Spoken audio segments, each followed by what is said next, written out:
आज सावन महीने का दूसरा सोमवार है। सावन के सभी सोमवार बहुत खास माने जाते हैं।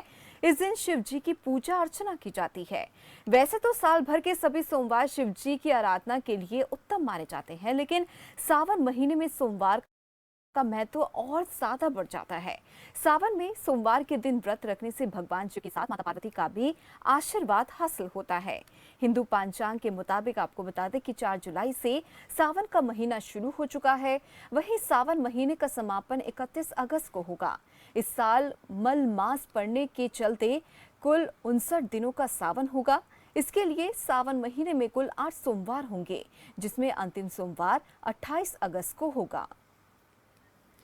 तो यहाँ पर आपको बता दें कि आज सावन महीने का दूसरा सोमवार है। सावन के सोमवार पर व्रत रखने से शिव जी और माता पार्वती की कृपा हमेशा ही बनी रहती है।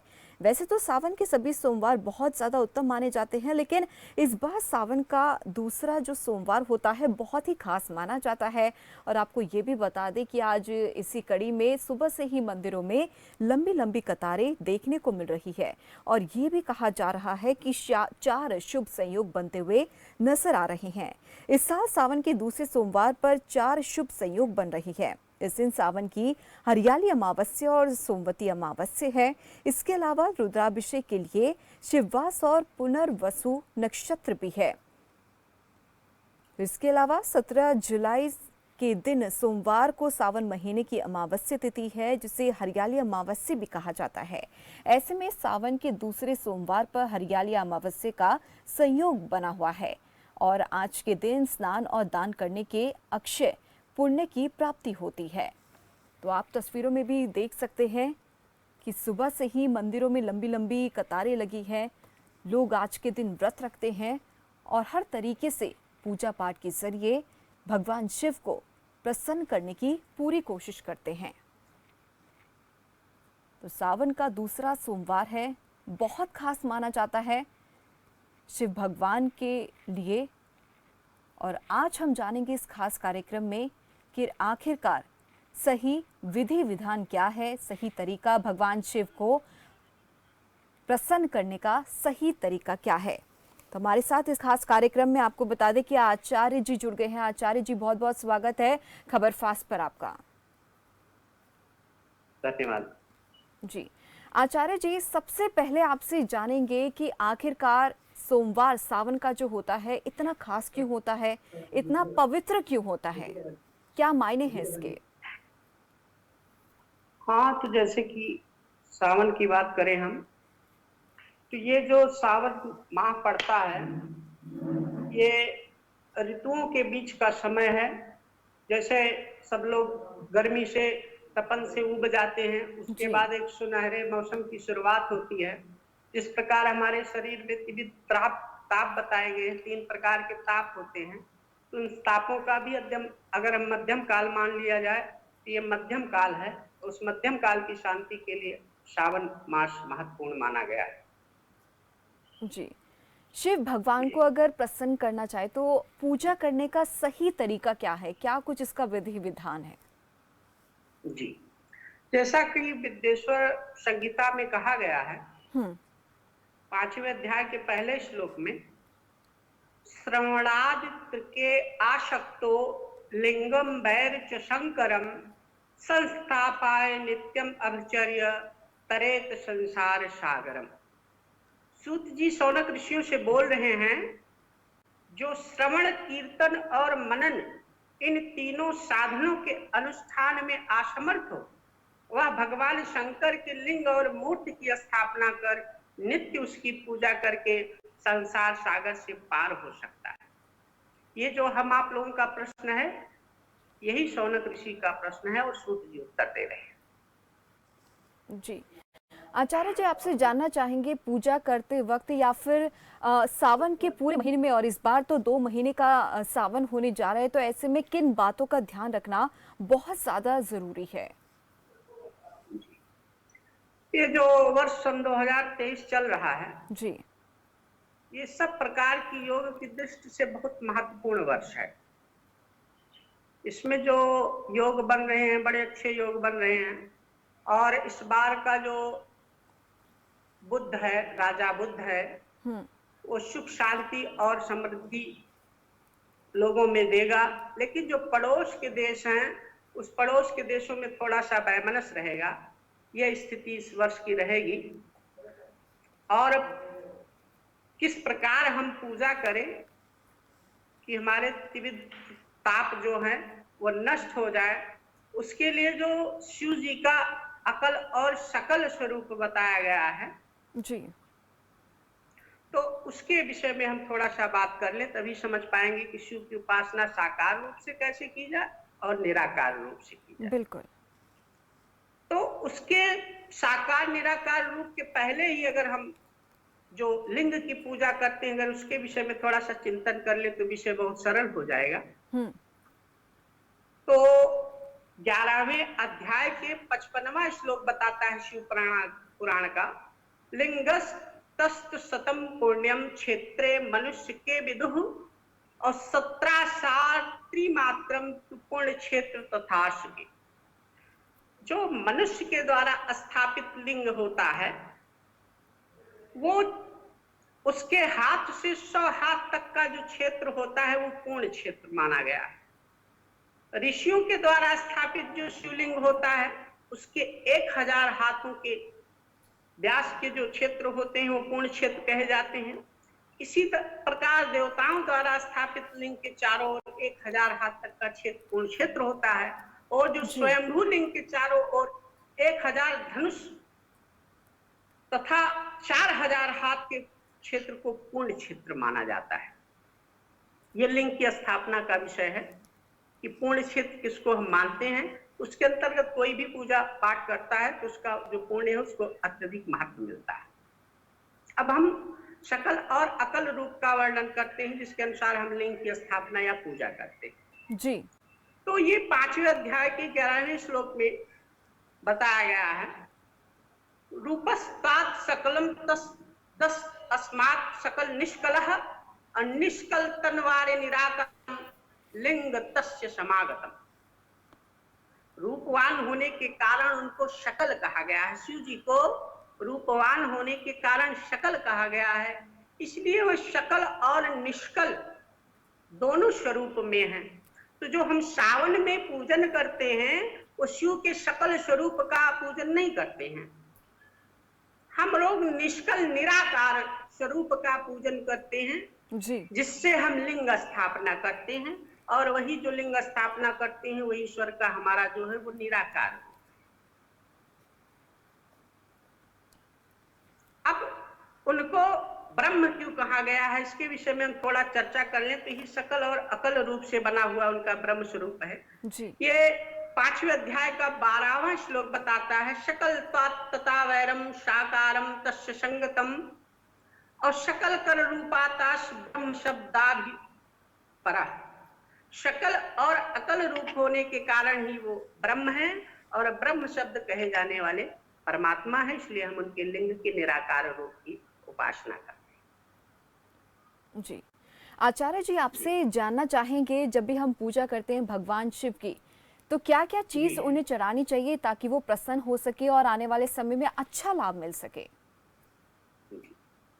देखिए, एक विशेष रूप से पूजन का जो विधान बताया गया है, विद्वान लोग प्राय बताते भी नहीं हैं। जी, तो इस विषय में चर्चा अगर आप कर लें तो पूजन की जो विधि मानी गई है, एक मानसिक पूजन विधि शास्त्र में हमारे है।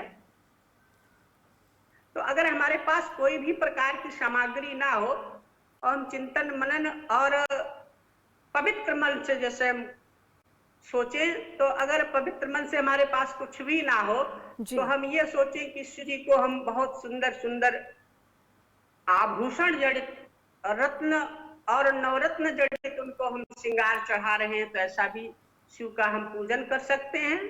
लेकिन इस आसान संसार सागर में लोगों की जो मानसिक संतुष्टि होती है वो बिना कुछ चढ़ाए नहीं होती है। बिल्कुल। तो इसमें हम मंदार पुष्प भी चढ़ा सकते हैं। और सबसे बड़ी चीज है हमारा समर्पण। सामग्रियों को समर्पण करने से हमारा समर्पण नहीं होगा। हम मन क्रम और वचन से शिव संकल्प मस्त हो जाएं, जी, सब कुछ उनको अर्पण कर दें, जी, अपने मनोविकार अर्पण कर दें, अपने कर्म जो हैं वो अर्पण कर दें कि हम खुद कर्म नहीं कर रहे हैं, ये सब त्वदीयमस्त गोविंदम तुभ्यम समर्प्यो। ये संसार की कल सकल जितनी भी चीजें दी गई हैं सब आपकी हैं और ये सब आपको मैं अर्पण कर रहा हूँ। सबसे भी चीज होता है समर्पण। मन से आप संकल्पित हो जाए, ईश्वर की सच्ची साधना और पूजा है। जी आचार्य जी, आपसे अब जानना चाहेंगे कि किस तरीके का जो लाभ है वो मिलता है खासतौर पर शादीशुदा महिलाओं को, और जो कुंवारी महिलाएं हैं उनके लिए किस तरीके का लाभ उन्हें मिलता है अगर वो भगवान शिव की पूजा अर्चना करती हैं तो। जी, ये आपका विषय बहुत सुंदर विषय है। चूंकि स्त्रियां जो है उनको खान कहा गया है, स्त्रियां जो है वो उनको खान कहा गया है। जी खान जैसी होगी वैसे ही प्रकार के रत्नों की प्राप्ति होगी, इसलिए खान का अच्छा होना बहुत जरूरी है। ये विषय आपने समस्त स्त्री जातियों के लिए और सकल संसार के उद्धार के लिए प्रश्न पूछा है, बहुत महत्वपूर्ण विषय है। जी तो शिव जी जो हैं वो संसार के सभी देवताओं में श्रेष्ठ भी कहा जाए और ऐसा भी कहा जाए कि उत्पत्ति और विनाश, प्रलय, महाप्रलय, काल, महाकाल, उनके कई प्रकार के रूप हैं। इन सब के वो स्वरूप हैं, इसलिए निर्माणकर्ता भी हैं, विध्वंसक भी हैं। तो हमारा समाज कैसा बने, तो जब हम शिव पार्वती या शिव परिवार का अनुकरण करेंगे। पहले इसके विषय चलते हैं, शिव परिवार की चर्चा करते हैं। तो शिव परिवार में देखेंगे कि जितने भी एक दूसरे से जीव जुड़े हैं वो सब एक दूसरे के विपरीत ही हैं। जैसे क्या है कि मोर है, फिर वृषभ है, बैल है, तो बैल है और सिंह है जो एक दूसरे के क्या है, मतलब एंटी ही प्रतिरोधी हैं।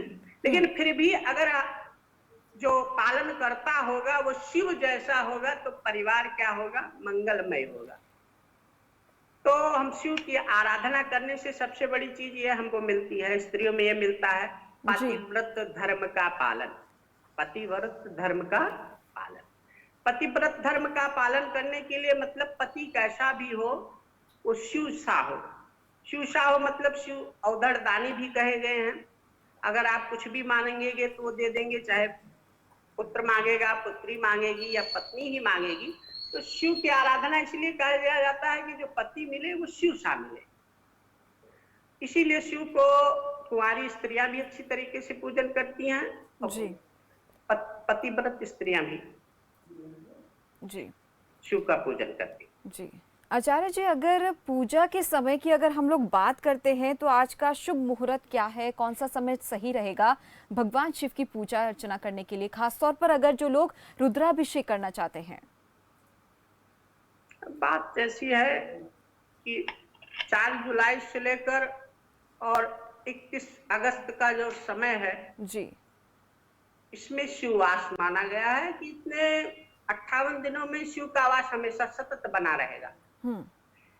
इस धराधाम पर सतत बना रहेगा। किसी का भी अगर पूजन अर्चन आप करेंगे तो शिव को ही समर्पित होगा, अन्य देवताओं को समर्पित नहीं होगा।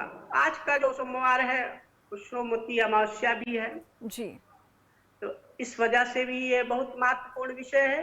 और ऐसा पूजक अर्चक लोग ये ना सोचे कि सावन के किसी भी दिन अगर आप पूजन पाठ करते हैं तो शिव को उतने ही गुना उपलब्ध मिलेगा जितना आप करते हैं। खासकर शिवालय के पास करेंगे तो ज्यादा रहेगा, नदी तट के पास करेंगे ज्यादा रहेगा, गौशाला के पास करेंगे तो उसका पुण्य ज्यादा रहेगा। जी आचार्य जी, ऐसा भी कहा जा रहा है कि आज के दिन जो है 4 अच्छे संयोग भी बनते हुए नजर आ रहे हैं। ऐसी कोई जानकारी आपके पास, क्या ये सच है? हाँ, जैसे आज का नक्षत्र भी जो है वो अभिजित मुहूर्त का नक्षत्र है जी। इस नक्षत्र को भी हमारे वेद पुराणों में बहुत ही महत्वपूर्ण माना गया है। इसमें कोई भी संकल्प करके अगर आप पूजन करते हैं तो उसका फल आपको 100% अवश्य मिलेगा, अवश्य मिलेगा, अवश्य। जी राशियों की अगर हम लोग बात करते हैं आचार्य जी, तो आज किस तरीके के उपाय जो है हर राशि के जातक को करने बहुत ज़्यादा ज़रूरी है, किन बातों का ध्यान में रखना बहुत सारा ज़रूरी है अगर हर राशि के जातक की अगर बात करते हैं तो?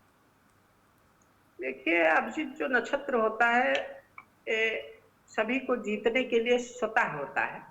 जी। तो जिस भी प्रकार की आपके मन में अगर जीत या संकल्प, या आप संकल्पित होकर, संकल्प महत्वपूर्ण होता है। पूजन के पूर्व जो संकल्प दिलाया जाता है, हम्म। वो संकल्प बहुत महत्वपूर्ण होता है। अगर आपने संकल्प मन से निष्कपट रूप में लिया है और तिथियों के योग के अनुसार उसके अंदर ही लिया है, तो उसके बाद का शेष पूजन आपका महत्वपूर्ण या सफल माना। जी। आचार्य जी, ये भी कहा जाता है कि सोमवार के खास तौर पर सावन के पूरे महीने दूध और दही का सेवन बिल्कुल भी नहीं करना चाहिए, क्योंकि ये स्वास्थ्य के लिए बहुत ज्यादा हानिकारक होता है। जी, बहुत महत्वपूर्ण विषय आपने पूछा है। अरे, तो काल के अनुसार हमको भोजन कैसा करना चाहिए, बहुत महत्वपूर्ण विषय है। जी। तो औषधियों की 5 विधियां हैं। एक रस है, पल्प है, वात है, और जिस प्रकार दोष की भी बात किया जाए तो वात, पित्त और कफ ये त्रिदोष है। ये क्या है? त्रिदोष है। जिस जी। प्रकार त्रिदेव सम रहते हैं तो हमारा कल्याण करते हैं, इसी प्रकार हमारे वात, पित्त और कफ भी अगर सम है तो हमारे लिए देव की भांति काम करेंगे। और अगर इनका अनुपात घटा बढ़ा है, ये तो हमारा अरिष्ट काम करेंगे। तो भोजन में क्या होता है, अम्ल की मात्रा इस समय दूध दही में क्या होती है, ज्यादा हो जाती है। नम वातावरण होने के कारण बैक्टीरिया जो है बहुत सक्रिय हो जाते हैं, और धूप भी उतनी तेज नहीं निकलती है जितना पर्याप्त समय के लिए निकलना चाहिए। हम्म। इसीलिए दूध और दही का सेवन निषेध माना गया है। जी। आचार्य जी, आज के दिन की अगर हम लोग बात करते हैं तो हर राशि के जातक का दिन कैसा रह सकता है, वो जरा बताएं, क्योंकि खबरफास्ट के जो दर्शक है बहुत ज्यादा उत्सुक हैं ये बात जानने के लिए कि उनका आज का दिन कैसा रहने वाला है। देखिए, सावन माह में किसी भी शुभ दिन की, मतलब अशुभ दिन के बारे में तो सोचना ही नहीं चाहिए। बिल्कुल। हाँ, तो जो आपका श्रावण मास मतलब 58 दिन जो है, ये पॉजिटिव है। हम्म। हर दिन हर योग क्या है, पॉजिटिव है और शिवस्तु है। शिव का मतलब होता है कल्याण करने वाला। तो जब शिव का मास चल रहा है तो सब दिन कल्याण ही होगा। ऐसी पॉजिटिव ऊर्जा सभी प्रकार की राशियों के लोगों के मन में सुबह उठते ही होनी चाहिए, और रात भगवान चिंतन आराधन पूजन करने के बाद ही शयन करना चाहिए। ये जो दो विधियों को आप अपनाएंगे तो आपका दिन शुभ शुभ शुभ ही रहेगा। जी। आचार्य जी, आपसे जानना चाहेंगे कि अमावस्या का दिन कब तक है। अब अमावस्या रात्रि तक है। सही समय क्या रहेगा और उसका। इसका समय तो एग्जैक्ट समय देखना पड़ेगा कि घटपली बढ़ने से ही इसका योग जो होता है वो दूर हो जाता है। जी। और अगर सुबह सूर्य अस्त के पहले से ही पूजन शुरू कर दिया जाए, और शाम को सूर्य अस्त के पहले ही पूजन व्यक्ति का हो जाना चाहिए, हमारे शास्त्रों में ऐसा वर्णन दिया गया है। क्योंकि जो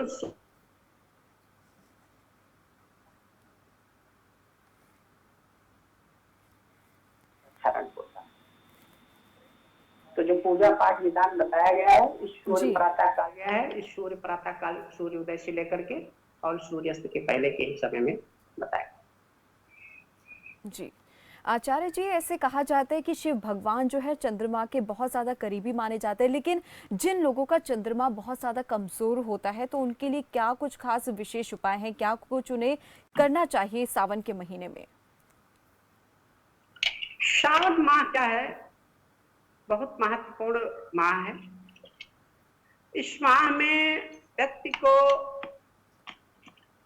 जो प्रकृति ही देव है, जी। प्रकृति में जो चीजें उपलब्ध हैं उसी का सेवन ज्यादा से ज्यादा करना चाहिए, और प्रकृति पर ही आधारित सेवन करें तो हमारा कल्याण ज्यादा होगा। जैसे वैश्विक विकास में आज जो प्रकृति का नाश हो रहा है, जी। समझिए कि शिव आराधना में बहुत बड़ा बाधक है। तो अगर हम प्रकृति के अनुकूल चले तो ज्यादा हमारे लिए शुभ है। जी, आज के बीज मंत्र की अगर हम लोग बात करते हैं तो क्या कुछ मंत्र रहेगा जिसे जाप करने से भगवान शिव जो है बहुत प्रसन्न होंगे? इसको ठीक कीजिए, आवाज नहीं आ रही। जी, मेरा सवाल आपसे आचार्य जी कि आज के दिन का बीज मंत्र क्या होगा जिसे बार बार दोहराने से भगवान शिव प्रसन्न हो सकते हैं?